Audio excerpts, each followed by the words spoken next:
Hi everyone, welcome to the third and final of the Creative New Zealand Optimised Desk series videos for 2018. I'm Vicky Allpress-Hill from the Audience Connection.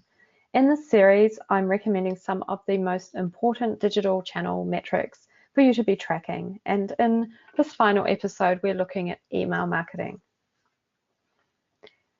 In an analytics study for a large New York City arts institution, Capacity Interactive found that email touched 40% of all transactions. We know that email remains one of the most important tools for achieving revenue goals, and it's also one of the most well utilised by New Zealand arts organisations. In our last Optimizer benchmarking analysis, we found that across 29 organisations contributing email data, more than 2,400 email campaigns were dispatched annually, delivering 22.6 million emails to individuals in 1 year. And these are huge numbers, but they've been growing year on year, so they're only getting bigger. So what are some of the metrics we can be tracking to improve our performance with email marketing? The metrics I'm going to cover today are accessible to anyone who, 1, has an email management system, and 2, has a website and a Google Analytics account. We know that New Zealand arts organisations use a range of email management tools, at least 6 at the last count.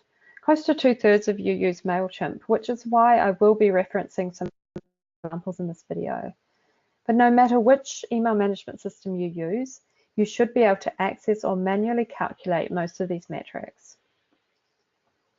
Let's start with one of the simplest yet most important metrics, unique open rate. Unique open rate is the percentage of total recipients or successful deliveries who opens the campaign. This is MailChimp's definition, by the way, and the definition of unique open rate expressed as an equation. The important thing about unique open rate versus open rate generally is that it is about unique individuals, not the number of opens. So when I talk about unique open rate, I mean, say, the 30 people who opened the email at least once, not the multiple times that any of them opened it. You may find that your email management system says open rate, but they mean unique open rate. So the important thing, as with all online marketing metrics, is to know what you're looking at and also to compare apples with apples. To demonstrate unique open rate, here's some real data from a New Zealand theatre company exported out of their MailChimp reporting. It's for a single campaign. So in this instance, there were 5,240 successful deliveries. It's a pretty clean list because there are only 2 emails that were not, 2 recipients that did not have the email successfully delivered to them. There were 4,443 total opens, but only 1,436 unique opens, which means each individual who opened the email, opened it, went back to it on average 2 more times, opened it approximately 3 times. This, I think, is because the email contained information about a popular event, which means that people were returning to the email. And the open rate was 27.4%. This was calculated by taking the unique opens, dividing them into successful deliveries, and coming up with that 27.4% open rate percentage, or expressed as an equation in this way. Keep in mind that open rate statistics are never 100% accurate. Open rate is tracked using invisible tracking images or pixels. So for an email to be counted as an open, images must be enabled by the recipient within their email client. By that I mean such as Outlook, Gmail, or Apple Mail.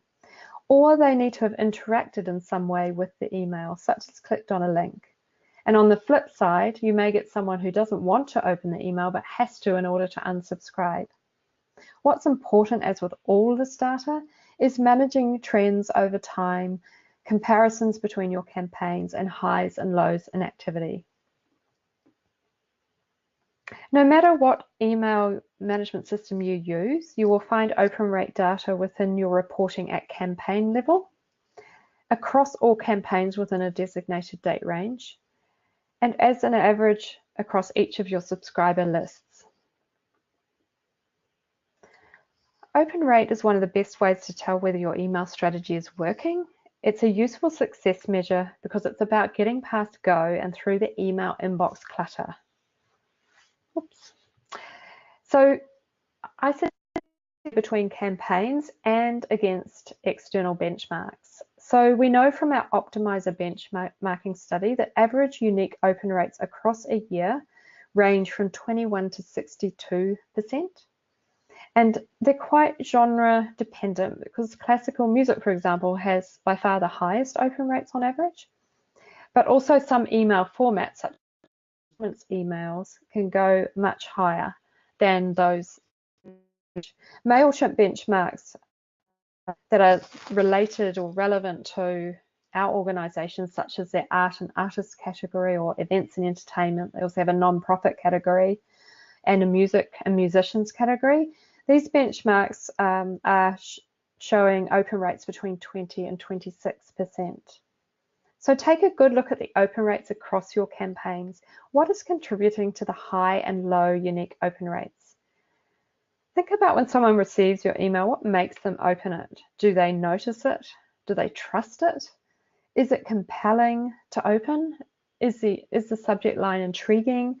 Have your emails delivered on their promise before? And is it the right time of day or day of week for them to be opening and reading email? From this information, set some unique open rate targets, and then you can start to test different elements, do some A/B testing between two different groups or two or more different groups, changing out one element such as the subject line, the day or the time that you send it, and even the sender name. And remember, if you are delivering relevant content of quality, then people are going to want to open your emails over time. So open rate does, it shows you how many people open the email, but it doesn't show you exactly how they engage with the email. That's the role of our next metric, which is click to open rate. So you may be familiar with the term click-through rate, or CTR for short, or even click rate as it's sometimes called. But a more useful measure of email engagement is click to open rate. This is the percentage of individuals who opened their campaign and then clicked a link. So you're looking at a subset segment of those people who actually opened the email. And you're asking yourself, what percentage of these people clicked on a link within the email? This is calculated by the number of unique divided by the number of unique opens, multiplied by 100 and expressed as a percentage. I'm suggesting you use unique clicks and unique opens to calculate click to open rate so that you're not counting multiple clicks by the same person. Returning to our earlier example, so we had 1,436 unique opens, and of those opens, 162 people who opened that email clicked, and they're the unique clicks. So you take that 162 and divide it into 1,436 unique opens, and you get your click to open rate, which is in this case 11.28%. So how does this sit amongst our sector benchmarks? The average click to open rate in our sector is 8.85% with a range from 4 to 23%. So click to open rate asks how well did your content, messaging, and or the offer encourage your email subscribers to click their way to a website visit, to a video view, a ticket sale, or a donation, or to convert to anything you want them to convert to be aligned with your organization's goals. Click to open rate is not typically available as a metric in email management system reporting, although the raw data is there for you to manipulate, as you will see in this report exported out of MailChimp. So with click to open rate, you can compare your campaigns against each other and against industry benchmarks and start to understand what is contributing to the high and low click to open rate. Set your targets based on that data and start again to test different elements such as the content and the calls to action. I want to talk next about percentage email opens on mobile. So this is about the percentage of your email subscribers who open your campaigns on a mobile device. It's about understanding who is reading your email on a mobile phone or tablet. So it should come as no surprise that more than half of emails are being opened and read on a mobile device. In the New Zealand arts sector, I'm seeing anything from 38% to above 50%. I want to touch on 2 ways of accessing insights about email opens on mobile and trying to get a sense of this number. Firstly, via your email management system reporting, and secondly, via your Google Analytics reporting. As your subscribers open and click campaigns, your email management system will track which email client they use. In MailChimp's case, they display this in the top email clients report, and it's divided by desktop and mobile. MailChimp explained that since they can only collect this information for subscribers who interact with your campaigns, the chart shows data for your most active subscribers and ranks the email clients by popularity. In this instance, you can see that 38.5% of this dance company's subscriber list are using mobile devices. If you have a website, then hopefully you have installed the free tracking tool Google Analytics. If you connect your email management system and your Google Analytics data, then you can gain further insights about your visitors from email and see what they do at the website end. So it's not just about what they do in the email, it's about once they get to your website, how they respond. And this includes insights about their mobile usage. If you're using MailChimp, this is how you integrate the accounts. At the top right, you go in the drop-down menu to your account menu, and within that, you'll find this integration screen. And from here, you can authorize a connection if you are logged in at the Analytics account. Then per campaign, you can turn on Google Analytics tracking, and there are similar functions in other email management systems. Google will then auto-generate tracking links for your campaigns that contain parameters such as source, medium, and campaign. Once you're in Google Analytics, you can go into your acquisition reports and find the All Campaigns report under Campaigns and apply a secondary dimension of medium to find your visits from each email. One level down in the reporting for each email, you can apply the dimension of mobile to see who arrived on a mobile device and who didn't. So in this case, for this festival's data, 44% of users clicked from the email on mobile. So we are looking at around 1/3 to 1/2 at least of your email subscribers using mobile to read your emails. It's really important to understand this, not only the device and the size and how that thing impacts things like the amount of text that they're prepared to read, but it's also the context. So where are people when reading your phones, and how does this impact on your click to open rate, or your tap to open rate, I should say. And think mobile responsive. Getting your emails to display optimally on mobile devices is just as important as ensuring they can be read in long-standing email clients like Outlook and Gmail. And you can tweak templates, design content, and call to actions to be mobile optimized. It's really important with the developments of mobile to watch for changes in device usage over time and be responsive to this.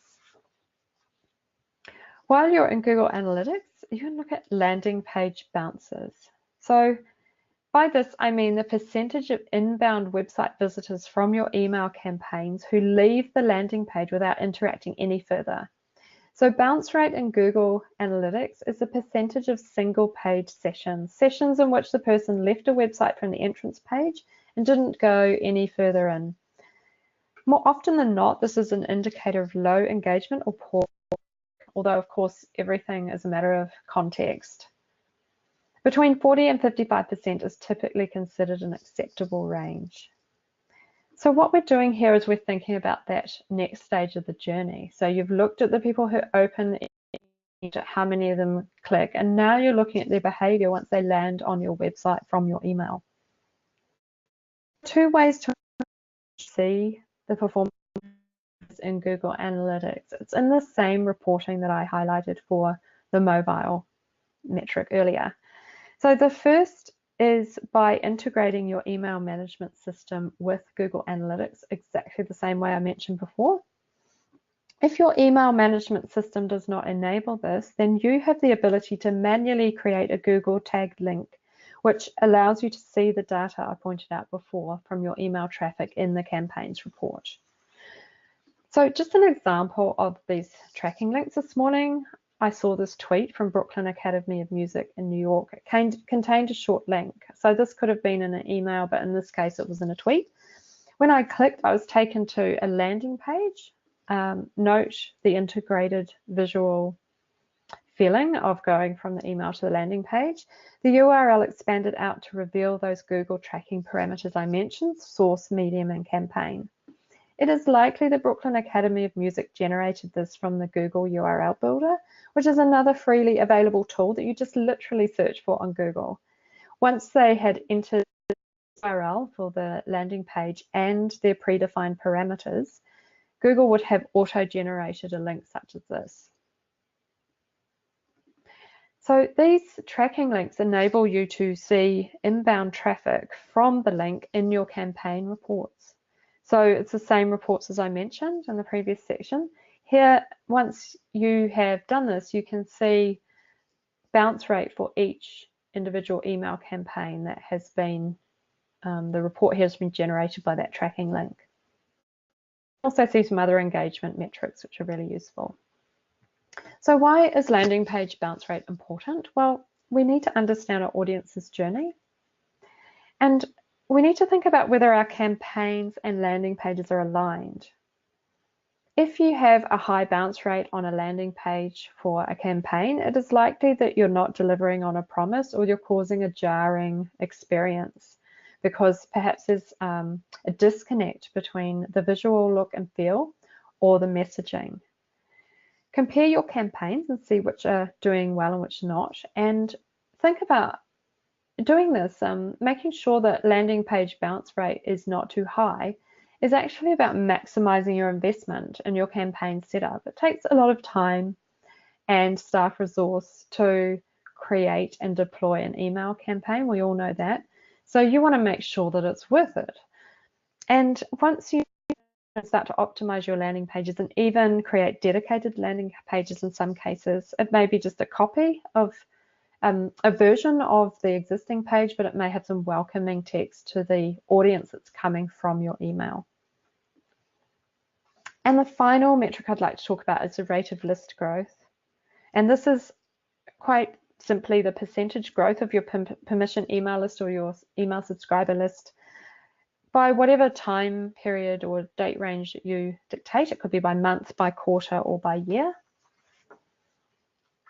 And this is simply within the date range that you've selected, the percentage of new subscribers minus the total number of unsubscribes, which gives you a net number of new subscribers, and divide that into the total number of subscribers, the total number of people on your list, and 100 and express it as a percentage. So to give you an example, if your total list size was 13,500 and you'd had 850 new subscribers this year, minus your unsubscribes in the year, you have 820, which you divide into 13,500 to get a 6.07% growth rate, expressed here as an equation. Some email management systems provide list growth data, such as this graph and MailChimp's audience growth reporting, but the easiest way to calculate list growth is to set a defined time period, such as 1 year or 6 months, and extract the raw numbers out of your reporting to manipulate manually. So understanding your list growth performance is really important. We talked about open rates, and some of them are around 25, 30%. That's a lot of people who are not. You obviously want to address that one, but also growing the list gives you more opportunity to connect with people. So understand what influences your rate of growth, either positively or negatively, and use this data and understanding to set some targets for yourself and build some acquisition activity. Remember that list growth is an opportunity to connect one-to-one with people who have given you permission to email them. It's really important. And also, as you consider your list growth, think about retention. You also want to retain the people already on your list. And that's all about quality, relevant content, not emailing them too much, all those sorts of best practice things. And remember, you want quality growth over time. You may run a big competition to win a massive prize that you get from a sponsor, for example, but then all those people who have to sign up to enter drop off in the coming weeks or months. You really want people who are interested in you and are going to stick with you over time. So these 5 metrics are going to help you better understand the performance of your email marketing activity. So use them to make some positive improvements to your outcomes and ultimately to attract more revenue for your organization. Thanks for joining me. Please share these 3 videos with your colleagues who are new to marketing metrics.